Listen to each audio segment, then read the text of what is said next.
Hey there.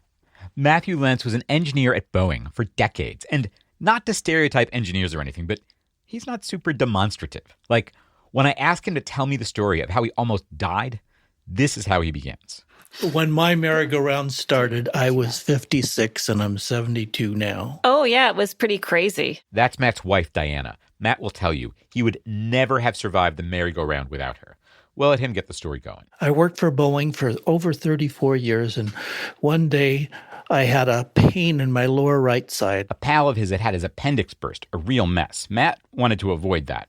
But, committed Boeing employee, it's not like he was going to clock out early. I sat there all day doing my job, and I took the bus home, and I decided I was going to go to the doctor. A few hours later, he's in the hospital getting his appendix out. It was messy, what they call perforated. Matt spent a couple days in intensive care recovering. And then he gets a visit from the surgeon. He asked for everybody else to leave the room except for Diana, and he says, "Oh, I'm so sorry." I'm so sorry. I'm just sorry. And I looked at him for what? I said, did you leave a tool in there or something? You forgot to take it out. I mean, cancer was the last thing in my mind. But there it was. Matthew was back in surgery next day, getting a third of his colon removed. Then there was chemo, 2 flavors. The second one left Matt with neuropathy, nerve damage. 15 years later, he still can't feel the bottom of his feet, except when they tingle or when the lower half of his body feels like it's on fire. But at least, the doctor said, they had cured his colon cancer. Except, a year or so after the chemo ends, he's got more abdominal pain. And not only is the cancer back, it turns out it's not colon cancer. It's cancer of the appendix. So then we go about, well, what have you got, Doc? What can you do with this? And he basically said, well, I don't have any other tricks. This is where we would normally refer you to hospice, basically leading out to checkout time. And we said, we don't really like that prognosis. I wasn't ready to be a widow yet. I mean, that was the big thing. Are you ready now? No, never. You're never ready. But, They were young. They had 2 young grandkids and a lot to look forward to. They did some digging and found there were other tricks, a very effective treatment, but nobody local, nobody in their insurance network was expert in it. And their insurance did not want to pay for the out-of-town, out-of-network expert surgeon. And that's the first time in my mind that I'd even thought of the possibility that an insurance company wouldn't pay for an operation. And it was maddening. I was mad. So Diana kept digging, especially in an online chat group for appendix cancer patients and their families. I see there's a woman who's posting who actually lives in Kirkland, Washington. And it looks like she certainly knows what she's talking about, and I need some advice, and I need some help. That woman was Laurie Todd. A couple years earlier, she had been exactly where Diana and Matthew found themselves. Same diagnosis, looking at the same treatment, and getting told by her insurance that no way would they pay for it. She had gone to war, done a ton of research, and then written an appeal, dense with fact, closely argued, that made her insurance company change their minds. Since then, she had helped a few other people do the same thing. You can hear all about that part of Laurie's story in our previous episode. Now, she's done more than 200 appeals. She says she almost never loses. Matthew and Diana's case was a big one for her. She learned some big lessons about how insurance actually works that she's been applying ever since. Diana and Matthew had a hearing. Laurie was there too, and afterwards she told him, this scene's going to be in the movie. We've got that scene for you, and a bunch of lessons. So get ready. This is going to be pretty good. This is An Arm and a Leg, a show about why healthcare costs so freaking much and what we can maybe do about it. I'm Dan Weissman. I'm a reporter and I like a challenge, so my job on this show is to take one of the most raging, terrifying, depressing parts of American life and bring you a show that's entertaining, empowering, and useful. Laurie Todd heard from Diana and Matthew, and she agreed to help them. She started by doing something you would never put in a movie, reading their benefits book.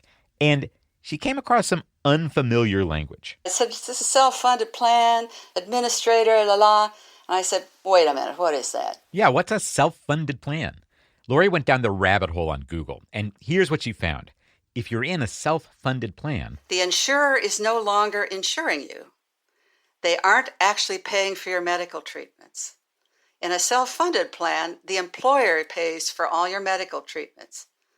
And because the employer is financially at risk, the employer is the final decision maker on all your medical treatments. I'm like, holy cow. Yeah, I know, right? We spent part of the last couple episodes just getting into this piece of weirdness. For most people who get their insurance from work, this is the deal. The employer is the insurer. She brings this finding back to Matthew and Diana, and this time it's Matthew who's furious at Boeing. What? You won't cover it after I worked for you for 34 years? You know, since he was in his early 20s, and now he's a grandpa. I worked buku, millions of voluntary overtime, and you're going to sit there and tell me that after all this time, my career, in your opinion, doesn't count for squat? I find that abominable. How's that for a word? It's also, honestly, kind of intimidating for Laurie. She's been up against insurance companies more than half a dozen times by now. She's used to winning with them, but this is something different. This is Matthew's employer, and that employer is Boeing. Pretty big opponent. You know the Fortune 500? That year, Boeing was number 28. By this time, Matthew's surgery is coming right up. Laurie drums up a written appeal, gets denied. There is one avenue left, an in-person hearing with Boeing VPs at the table, along with insurance company executives. There'll be lawyers on speakerphone. This is a ginormous situation, mushrooming into an even bigger one. And the hearing is in like 2 days. Surgery is supposed to happen the following week. Laurie isn't sure she's actually up for it. At this point, she's doing all these appeals for free. Nobody's paying her anything, but she can't say no. She writes 2 speeches, one for Diana and one for herself. And I said, I'm going to be the secret weapon. Night before the hearing, she emails Diana her speech. Diana prints it out, reads it over, goes to bed, and goes to work in the morning. Yeah, she and Matthew are both going to work the day of the hearing, just taking care of business. Diana practices the speech one time at a park near her job.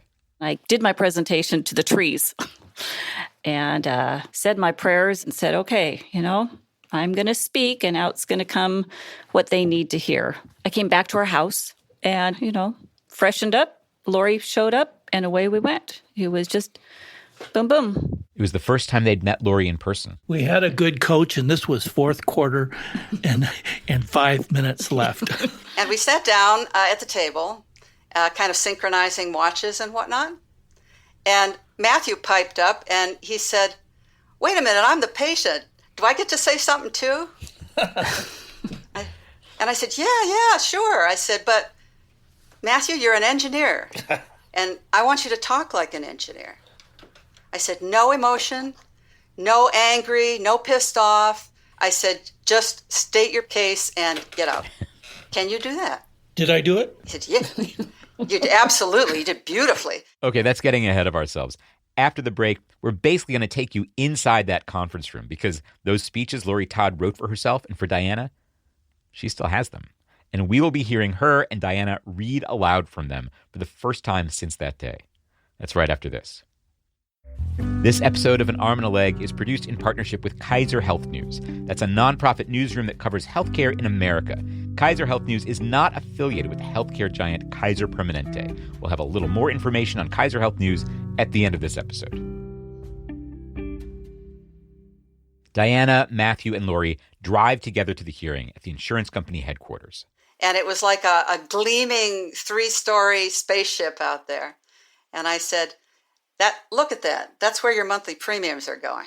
They get name tags, and they get told, wait here.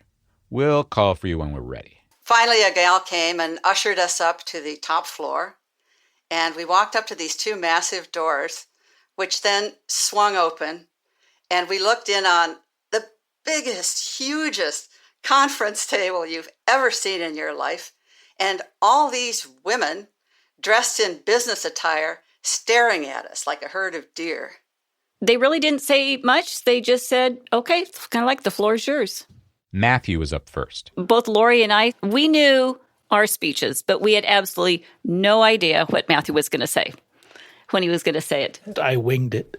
I just spoke from the heart and what it was like to be denied and what it was like to be just a pawn in a big game.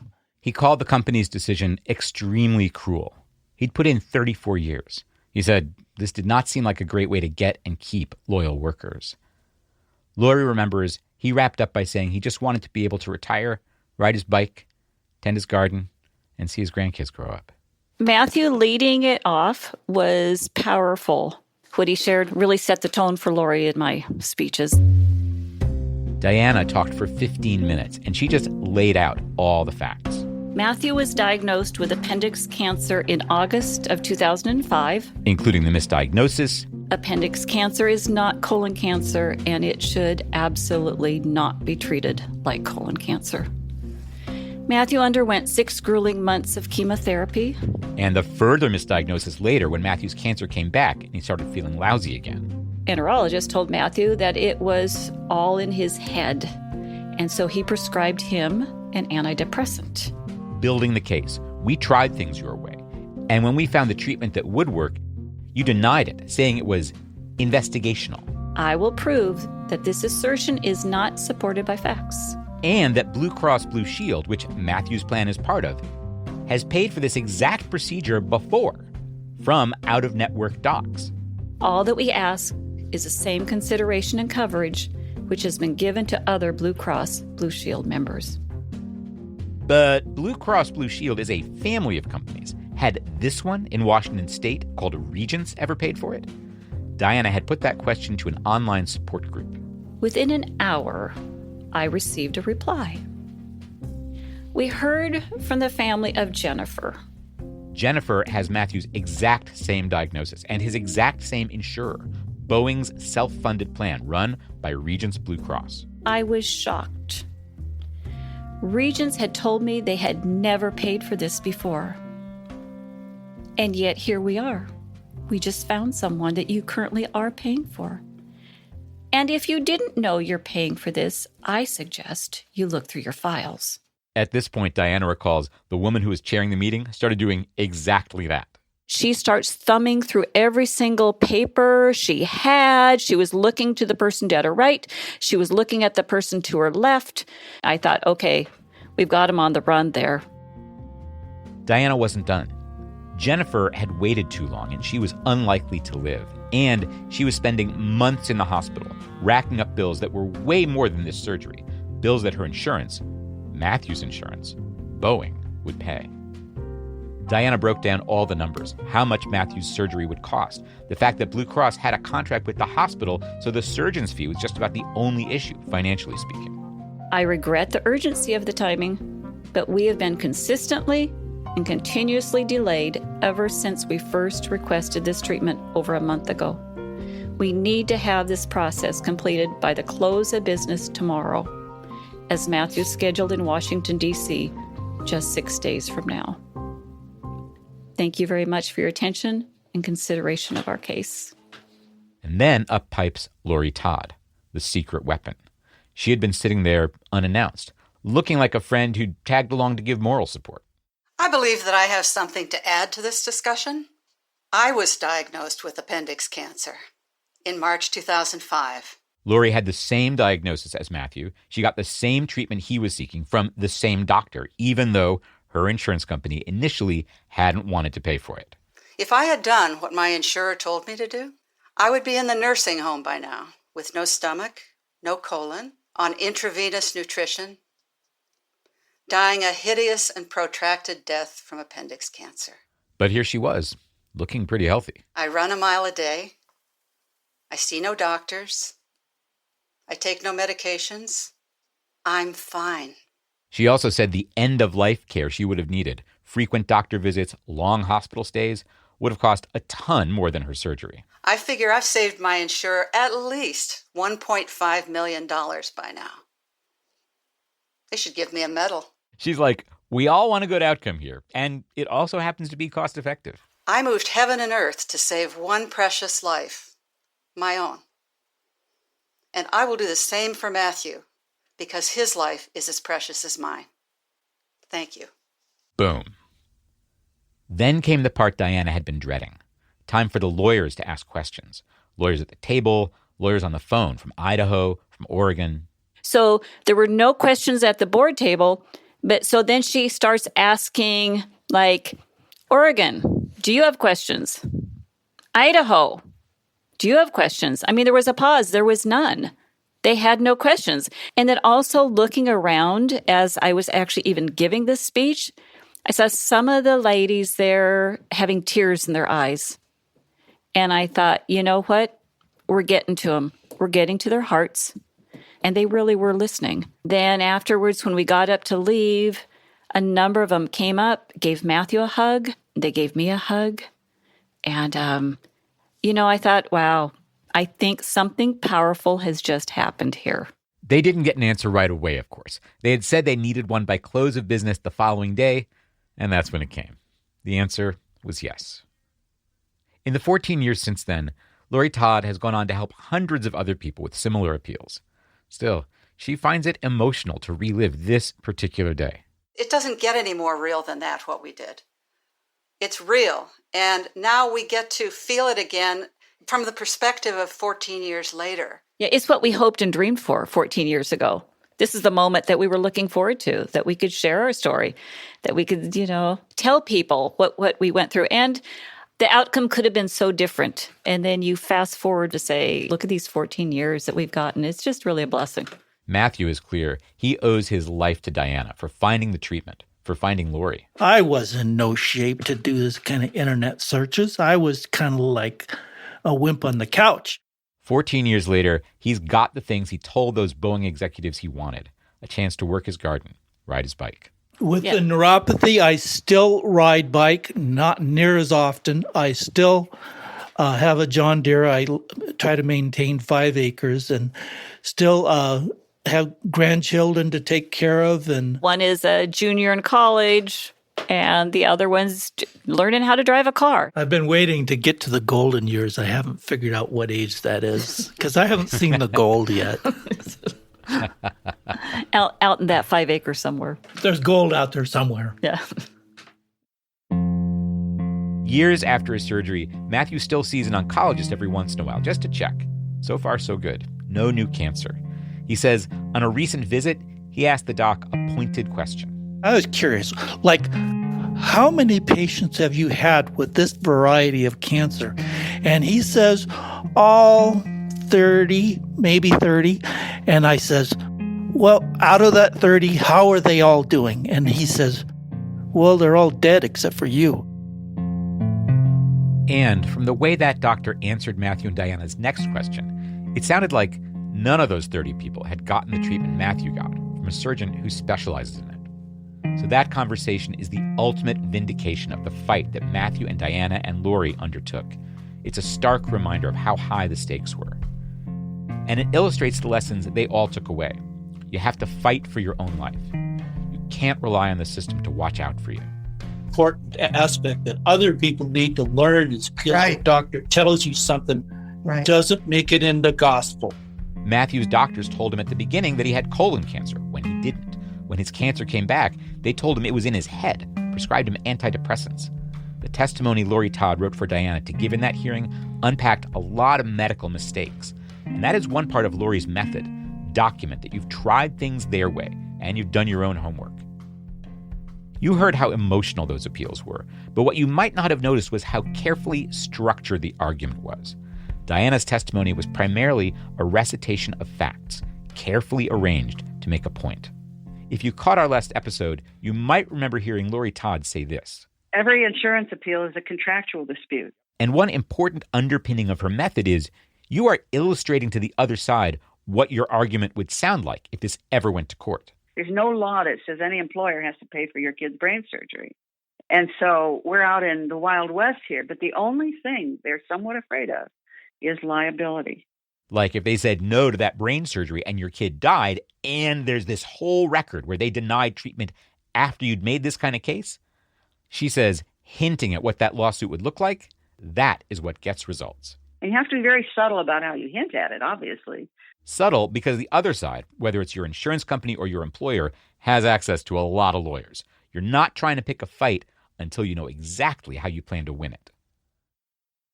Look, Laurie Todd's strategies fill 2 whole books. She's built them by winning hundreds of these cases. And even though I hope most of us will not be in the kinds of extreme fights that she takes on, her insights are valuable for all of us. I hope we'll hear from her again and again. Meanwhile, for next time, we're going to talk about something a little more here and now for a lot of people, picking insurance. It's November, which is open enrollment for lots of people. Time to pick insurance for next year, which is why our newsletter, First Aid Kit, is basically spending all month unpacking the things I've learned over the years about insurance picking. And as I've been writing these installments, I've been talking to some top insurance nerds and learning more. Like, for instance, you're scoping out an insurance plan to see if it covers your doctors? Take a screenshot. File it away someplace safe. So if your insurance ever says, "What? No, we don't cover that, doc." If you have that screenshot, many insurance departments will go back to the carrier and say, you got to pay Dan's bill. That kind of stuff. A whole bunch of it. That's Sabrina Corlett from Georgetown University, by the way, one of those top insurance nerds I've been talking with. If you're not subscribed to First Aid Kit, you are right on time. We published the very first installment this week, and it's an intro. You're all caught up. You can check it out and sign up to get First Aid Kit sent straight to your inbox at armandalegshow.com/newsletter. That's armandalegshow.com/newsletter. Meanwhile, we'll bring you some of the freshest insights in our next episode.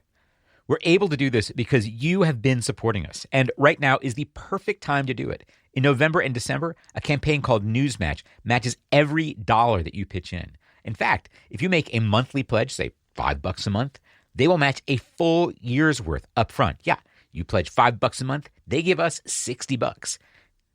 It is the sign of a true member of the Arm and a Leg squad to take advantage of a truly good deal and to support good things. And this is a chance to do both at the same time.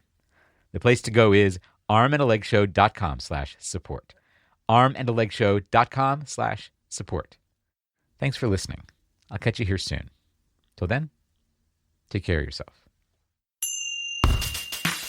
This episode of An Arm and a Leg was produced by me, Dan Weissman, with help from Emily Pisagretta and edited by Marion Wang. Daisy Rosario is our consulting managing producer. Adam Raymunda is our audio wizard. Our music is from Dave Weiner and Blue Dot Sessions. This season of An Arm and a Leg is a co-production with Kaiser Health News. That is a nonprofit news service about healthcare in America, and it's an editorially independent program of the Kaiser Family Foundation. Kaiser Health News is not affiliated with Kaiser Permanente, the big healthcare outfit. They share an ancestor, this guy, Henry J. Kaiser. He had his hands in a lot of different stuff, like really different, like poured concrete for the Hoover Dam and a whole bunch of basements in California, smelted aluminum, built ships, owned a bunch of early TV stations. When he died more than 50 years ago, he left half his money to the foundation that later created Kaiser Health News. You can learn more about him and Kaiser Health News at armandalegshow.com/Kaiser. Diane Weber is national editor for broadcast, and Tanya English is senior editor for broadcast innovation at Kaiser Health News. They are editorial liaisons to this show. Thanks to Public Narrative, a Chicago-based group that helps journalists and nonprofits tell better stories, for serving as our fiscal sponsor, allowing us to accept tax-exempt donations. You can learn more about Public Narrative at www.publicnarrative.org. And big thanks to everybody who supports this show financially. Time to shout out a few folks who have come aboard or increased their donations during Newsmatch to help us capture those amazing matching funds. Thanks this time to Lauren Doninger, Richard O'Neill, Mark Comrade, MD, Katie Izzo, Paula Bartholomew, Christian Gonzalez, Katie Childers, Andrew Davies, Carol Fox, Kathleen Kearns, Kurt G. Merschel, Jerry Detweiler, Aaron Freeman, Sharon Rosenzweig, Ruth Reinkamuth, Kimberly Toops, Frank Bunkum, Eve Padette, Lori R. Birch, Diane Solomon, Beth Morgan, Roberta Marie Kiley, Heather Markowitz, Lisa E. Hetler-Smith, Barbara and Alan Cuneo Kesselhout, Gaia Anzel, Jean McLashin, Stephen McFadden, Elizabeth Feldman, Mark Johnson, Sally Curvin, Sarah Little, and Pete Soloway. Thank you so much.